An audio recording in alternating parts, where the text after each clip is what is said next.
Direction Auteuil ce dimanche avec un terrain qui sera au minimum collant. Il est indiqué jeudi à 4-4, il va pleuvoir, donc on l'aura à 4-5, 4-6, c'est-à-dire entre collant et lourd. Autrement dit, une piste pénible.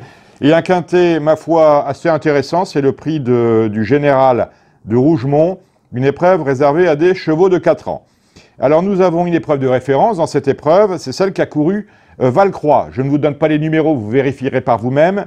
À l'heure où j'enregistre, je ne les connais pas. Valcroix a en effet terminé à la 2e place du prix Univers 2. Le prix Univers 2, c'était le premier handicap de l'année pour les chevaux de 4 ans. Enfin, en tout cas, à ce niveau-là, le premier gros handicap pour les chevaux de 4 ans. Valcroix avait terminé 2e de Stertre. Souvenez-vous, c'était un gros outsider entraîné par Christian Scandella. À plus tard, que l'on retrouve dans cette épreuve, c'était classé 3e. Independence Day est présent également. Il s'était classé 4e. À la 6e place, nous avions Aquatique, qui est présent dans cette épreuve. Et ensuite, eh ben, je crois que c'était à peu près tout que je regarde. Voilà. On avait, autrement dit, 3 ou 4 chevaux que nous retrouvons dans ce prix général de Rougemont, qui feront ici partie des favoris. Alors Valcroix, on en parlait, il a terminé 2e de la course de référence. Est-ce qu'il va enfin s'imposer? Lui qui reste sur 2 premiers accessites. C'est tout le mal que l'on peut lui souhaiter. La dernière fois, il est 2e, c'est une course de rentrée. Vous connaissez l'habileté de son entraîneur, légendaire entraîneur, Guillaume Macaire. En principe, il devrait terminer dans les 5 premiers. Mais on a peut-être un peu mieux avec la candidature des chevaux présentés par Dominique Bressou, en commençant par Solidam. Solidam a fait sa rentrée sur l'hippodrome d'Auteuil, dans une belle course remportée par Lou Bucks, qui depuis a confirmé. Et Solidam a terminé à 2 longueurs et demie de Lou Bucks. Et là, il est plutôt correctement traité sur l'échelle des valeurs. À mon sens, c'est une toute première chance. Je vous l'ai dit, la course de référence nous indique qu'à plus tard avait pris la 3e place. À plus tard dispute aussi ce handicap, ce prix général de Rougemont. Il peut améliorer ce classement. Et on note qu'il a déjà eu...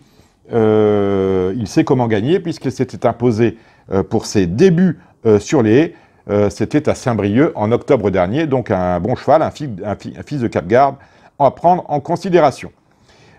Qu'aimons-nous d'autre comme base? Parce qu'il peut y en avoir plusieurs. J'aime beaucoup en bas de tableau, vous regarderez, c'est le numéro 17, Trait de Plume. C'est l'entraînement de Jean-Bertrand de Balanda. Il est élevé par Xavier Librecht et c'est un cheval qui appartient au grand cavalier de saut d'obstacle et au grand entraîneur de saut d'obstacle que fut Marcel Rosier. Pourquoi Trait de Plume, qui n'en est qu'à sa 3e sortie publique, si je ne m'abuse? C'est que d'abord, il est bien né. C'est un neveu de Plumeur que l'on a déjà vu se mettre en évidence sur l'hippodrome de Vincennes au plus haut niveau et sur les haies. C'est un fils de Plumeur qui a fait sa rentrée 3e, qui vient débuter à Auteuil et qui, à mon sens, est taillé pour réussir sur les haies d'Auteuil. Il est correctement placé sur l'échelle des valeurs, le poids de méfiance. C'est un fils de Valanour, très bien né. Et à mon avis, c'est le truc rigolo lorsque je descends la liste des partants. Donc nous avons 4 bases.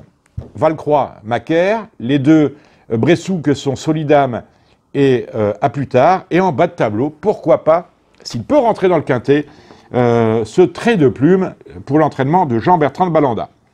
Alors maintenant, on va descendre les partants. Artemidor est une pouliche de 4 ans qui portera ici le top weight à la 70 kg. Elle vient de se classer 5e d'une toute bonne jument. Cela sur l'hippodrome d'Auteuil, c'était le 5 mars dernier, elle avait été arrêtée. Voilà, quand elle est 5e, c'est l'année dernière en fait. Elle est 5e derrière la championne Whetstone. Autrement dit, ça me plaît beaucoup, mais là, elle est franchement maltraitée sur l'échelle des poids, je l'ai laissé de côté pour cette raison-là. Je retiens Aquatique qui avait terminé 6e du prix Univers 2, je vous l'ai dit tout à l'heure. Merlin Woods doit faire sa rentrée. C'est l'entraînement de Robert Collet, je la regarde courir, même s'il avait montré de la qualité l'année dernière. J'ai laissé de côté le numéro 4 des Aguadero, que l'on n'a pas vu depuis le mois de janvier sur l'hippodrome de Cannes-sur-Mer. Comme ça, c'est fait. Ça va être compliqué pour le numéro 5, Caribbean Boy, il faut mieux le savoir. Attention à Côte de Grâce. Alors, Côte de Grâce, c'est l'entraînement de Richard Chotard, beau papa qui a gagné 2 quintets en plat. Je l'ai dit sur Equilia, Richard Chotard n'a jamais gagné autant de quintets depuis qu'il est allé s'installer dans le sud de la France, à Marseille. Alors, qu'est-ce que l'on peut dire sur Côte de Grâce? D'abord, que la forme est là, puisqu'il vient de s'imposer à 2 reprises sur l'hippodrome de Pau, avec la manière, s'il vous plaît. Ensuite, à Cannes-sur-Mer, on l'avait vu prendre des accessites, mais surtout, l'année dernière, elle avait montré qu'à Auteuil, eh bien, c'était pas mal du tout. Elle avait pris des accessites dignes d'intérêt à 3 reprises durant l'automne. Alors attention à ce numéro, ce qui devrait être le numéro 6, Côte de Grâce. Independence Day, c'est une chance régulière, c'est le compagnon d'entraînement de Kamekalinenki, qui a une chance régulière aussi, c'est la jument qui suit, et aquatique. Autrement dit, les 3 butelles bonnaises dans cette épreuve ont des chances d'outsider, donc à mettre en champ réduit. Le numéro 12, Nil Paris, c'est l'entraînement de Jean-Paul Gallerini qui vient de nous surprendre à ce niveau, en remportant un quintet à une cote de 40 contre 1, ce qui n'est pas normal pour un cheval entraîné par Jean-Paul Gallerini, mais qui a quand même beaucoup moins de partants qu'à ses grandes heures. On note que Nil Paris a l'avantage d'avoir déjà couru cette année, en janvier dernier très précisément, mais qui n'a pas été revu. Ça lui fait une rentrée après 3 mois d'absence. J'ai amassé le numéro 13, Coco Le Gusta Chocho. C'est l'entraînement et la propriété de Mathieu Boutin. C'est intéressant, on le retient. Attention, numéro 14, Let News. C'est une possibilité également. Et attention également, numéro 15, Bucks Backbrook, très bien né pour réussir à Auteuil. Bucks Backbrook qui devrait se sortir de l'hippodrome d'Auteuil qu'elle découvre, mais c'est l'entraînement très en forme de Yannick Fouin.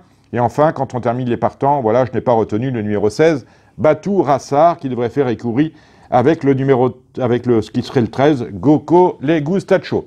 4 bases, je vous les rappelle. Valcroix, à plus tard, Solidam et Trait de Plume. Et avec ça, vous prenez les butelles bonnaises et vous devriez être pas trop loin de la vérité. Sans oublier mon outsider, Coco Le Gusta Chocho. Voilà, merci de nous suivre. Vous réagissez sur les réseaux sociaux, YouTube, Facebook, Twitter, je ne vais pas vous l'apprendre. On se retrouve la semaine prochaine.